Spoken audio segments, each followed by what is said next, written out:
का दूसरा रूप डॉक्टर होते हैं, मगर कुछ ऐसा ही एक चमत्कार डॉक्टरों ने कर दिखाया है प्रयागराज के कॉल्विन हॉस्पिटल के। जी हाँ, एक ऐसा पेशेंट जो ट्यूबरक्लोसिस का जो है मरीज था और एसआरएन में अपनी जांच कराने आया था और उसको उसी टाइम हार्ट अटैक आता है और वहीं पर उसकी सांसें थम जाती हैं। फिलहाल आगे की जानकारी हम बात कर लेते हैं। हमारे साथ एसआईसी हैं कॉल्विन हॉस्पिटल के, एस के चौधरी सर।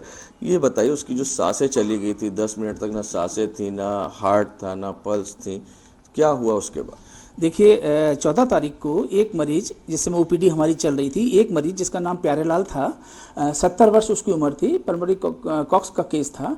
तो वो दिखाने के बाद अपनी खून की जांच कराने के लिए लैब में गया था। जांच के तुरंत बाद उसको अचानक जो है कार्डियक अरेस्ट हो गया, वो वहीं गिर गया जमीन पे। तो वहाँ पर तत्काल उसको सीपीआर, क्योंकि हमारे वहाँ सबको ट्रेनिंग दी जा चुकी है सीपीआर की, तो तत्काल सीपीआर शुरू किया और बिना कोई टाइम वेस्ट किए स्ट्रेचर द्वारा उसको तत्काल जो है हमने इमरजेंसी में शिफ्ट किया।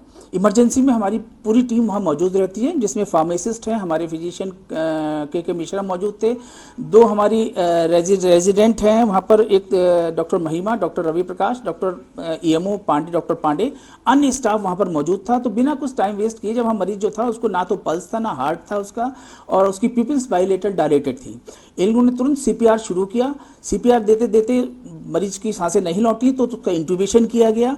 इंट्यूबेशन के बाद उसको सारी इमरजेंसी मेडिसिन जो इमरजेंसी में उपलब्ध हैं और जो हार्ट अटैक को देखते हुए सारी दवाई वहाँ पर उपलब्ध थी, सारी दवाइयाँ दी गई। और हमारे रेजिडेंट, हमारी डॉक्टर्स के एक कंबाइंड एफर्ट से एक टीम वर्क वहाँ पर मुझे दिखा, वो उसके द्वारा जो मरीज को अंत में जब नहीं आया, करीब 30 मिनट बाद ना हार्ट आया, तो उसको हमारे वहाँ, क्योंकि डिफिब्रिलेटर भी इमरजेंसी में रखा हुआ है, उसको डॉक्टर महिमा द्वारा, जो रेजिडेंट है हमारी मेडिकल कॉलेज की मेडिसिन की, उनके द्वारा डीसी शॉक दिया गया।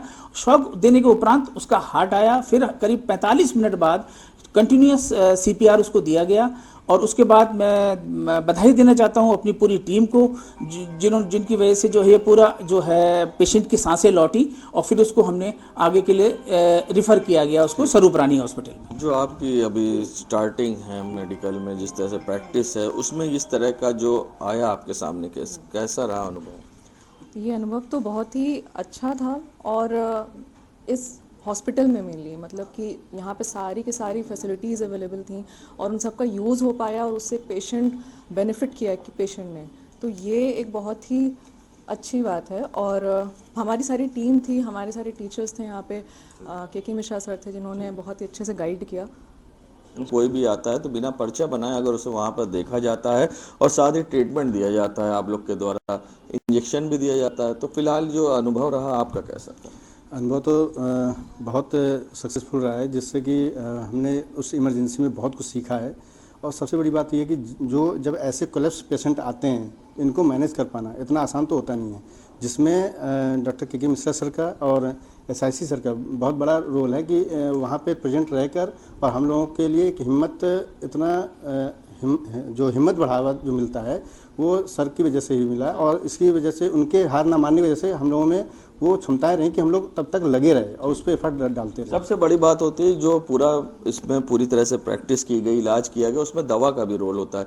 तो आपकी हॉस्पिटल में क्या सारी दवाएं उस समय मौजूद रहती हैं जिस तरह की ये सारी चीज़ें होती हैं? जी, हमारे एसआईसी साहब ने स्टेमी में विशेष फोकस करके रखा हुआ है और ख़ासकर इमरजेंसी में जो भी इमरजेंसी ड्रग्स है 24 घंटे हमारा स्टोर खुला रहता है, उसमें ताला लगता ही नहीं हमारे इमरजेंसी में। तो देखिए, सबसे बड़ी बात है कि यहाँ पर किस तरह की व्यवस्थाएं हैं, जबकि जिस मंडली चिकित्सालय है और यहाँ प्राइवेट जैसी अगर सुविधा लोगों को मिल रही है तो ये बहुत बड़ी बात है, क्योंकि अक्सर लोग शिकायत करते हैं सरकारी अस्पताल को लेकर, मगर दूसरी दुनिया से फिर से इस दुनिया में लाना भी एक चमत्कार कहा जाता है और डॉक्टर भगवान का रूप होते हैं। ये कहीं ना कहीं बात सच हुई है। वीडियो जर्नलिस्ट आमू कुशवाहा के संग सैयद मोहम्मद आमिर, प्रयागराज।